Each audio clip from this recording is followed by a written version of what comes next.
Okay, so people are talking about the baby's verse on his on Boogeyman, which is on his Baby on Baby 2 album, which and into some, if you ask me, I think this is his way of drawing media attention, which Charlamagne has said, and a lot of people have said this is a good marketing strategy, and I think that's all it is, right? But there is some questions or some validity that people have been asking about this, claim that they claim is outrage, claim to be weird, and I'm not necessarily sure, right? Like, I am gonna listen to the rest of the Baby's album, but this song I think needed more. The song needed more attention, maybe more clearing up, because the way that people felt that, like, this was intentionally to be disrespectful, and I don't know, right? So from what I know, the Baby writes his rhymes. I don't think he does it like Wayne or Jay-Z, where they just go and spit it, or Cole, where they are in the moment and they spit the verse. So put those aside. We're gonna put Black Thought aside. We're gonna put College of the Machine aside, and the Baby. We're gonna focus on what the Baby rapped in the song, which the line is a little weird. I think if you ask me, alright, it's very weird. So real quick, let's see if we have any sponsors, and we'll get right into it.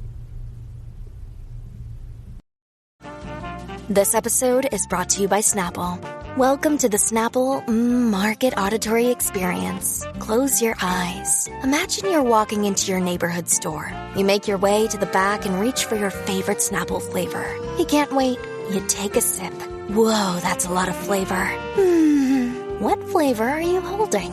Now open your eyes and check out Snapple.com to find ridiculously flavorful Snapple near you. Okay, so as I said, the line that he mentions is the day before she said that Tory Lanez shot her.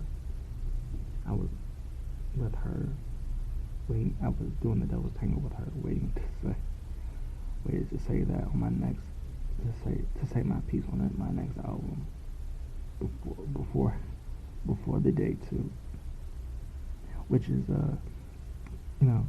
which is a weird thing. I think I think he, especially in his first verse, he realized that something set him off, or somebody close to her set him off, because he says, "You play with me, that's childish," and then he says the day before, right, which is the lead up to this first verse, which I do have to say, the first verse to this song has grown so much tension behind it because he knew what to use, right?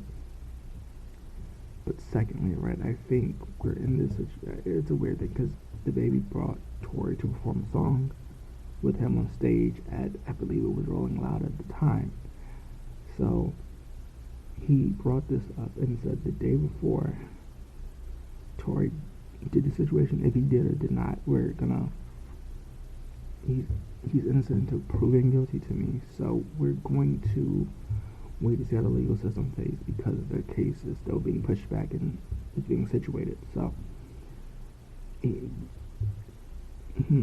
not guilty. He's innocent until proven guilty in a court of law to me. So I'm taking that stance.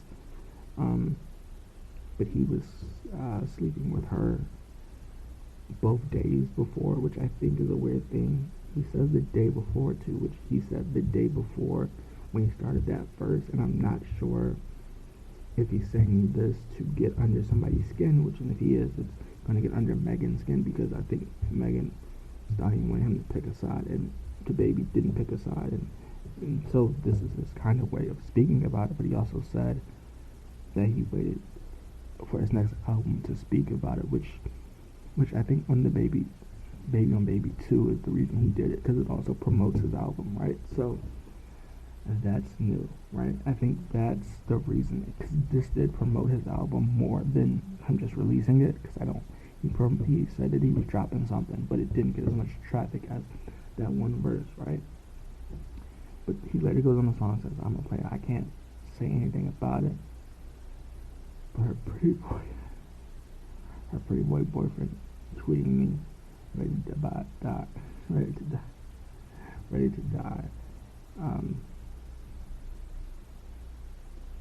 Which I think this is his way of Tory, of him responding to both of them. or the guy she's with now is upset that he revealed this information, which I think there are certain things that come with if you're dating a rapper. You're like, okay, I understand that happened. So I think that's partially where that's coming from. Or maybe the boys are taking off. I told you, I don't play with me now. You're gonna have to handle the poker face. I poked the bear under and without locked on you. Which is weird. I think he says dance like Diana, and I'm not sure if he means like Princess Diana or the Michael Jackson song Diana. But I think he means on the song like Diana. Which is a weird, I think, weird thing. He said that he's a player, which no one's ever debated that DaBaby isn't. So I'm not, that's common knowledge. But yeah, man, I don't play. He's not about any drama, which is basically what he's saying throughout this whole song is that they listen to him because he got money.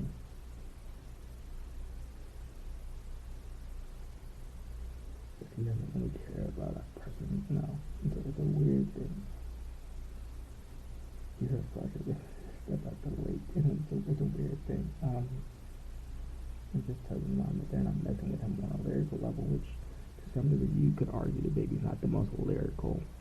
So for him to claim he's the most lyrical person seems a bit strange, which to some degree it is to me. Anyway, the chords that you play with me trying to like off and boogeyman, which is a. He says, I know these rap artists are hating, but I don't think. It's a weird thing. I don't think they're necessarily hating. It's a weird thing. I'm with a model, which I think this is more like him bragging. He says, I was at Rolling Loud shutting down the whole show to make people have problems with. Which is a weird thing.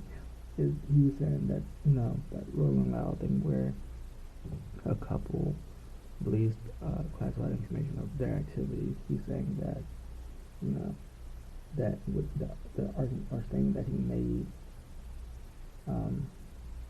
shut down Rolling Loud, which I don't think that's necessarily true, but it did go public, and I think that's what he means.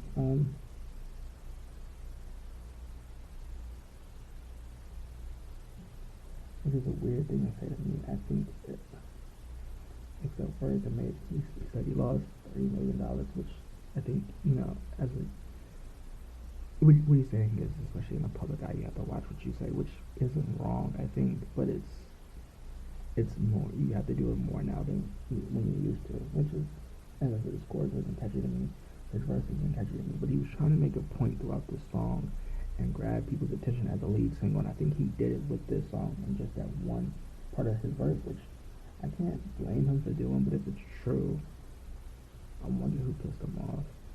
We'll see.